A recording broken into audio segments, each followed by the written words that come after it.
In order for you to have, build on, and maintain a website, you're going to need at least a domain name, a web hosting account, and some means of transferring files back and forth between your computer and your website. Now, once you have purchased your domain name, purchased your web hosting service, and you've assigned the name service from your hosting service to your domain name, you're going to need to have login access to your server and FTP. When you purchase your web hosting service, you're sent some important information about your hosting account, and among this information is the login details for your FTP and server. Now, your server, what I'm referring to there is the control panel, and that can be one of a couple of different options. I myself am most familiar with and really love cPanel as my control panel.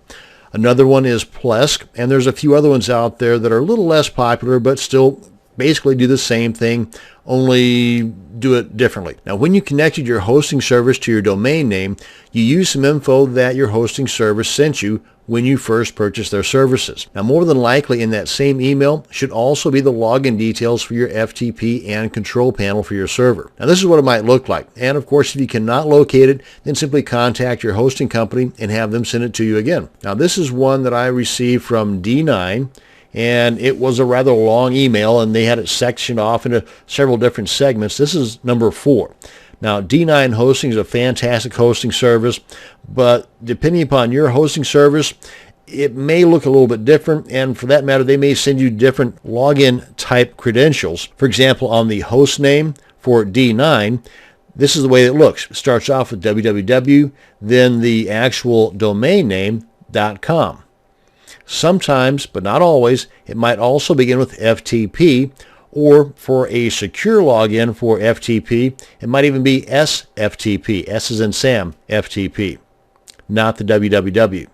Then they also give you the username and password. Now, like it says here, an alternative might also be the IP address in place of the actual domain name here. Let me show you one that I also received from Namecheap. And Namecheap's pretty well known for their domain names, but they also have a hosting account as well. And this, like with D9, is a rather long email, so I just kind of cut chunks of it out that didn't really pertain to this. And this is an example of a different type of login where they give me, instead of the host name here as the actual www. Then the domain name, the host name here is the actual IP address, then the username, then the password. And down here they've also got a similar login method using the IP address as the server address, just like here as the host name. And then the username is actually this username here with the @ symbol and then the domain name, then the password, and then this is for a passive mode.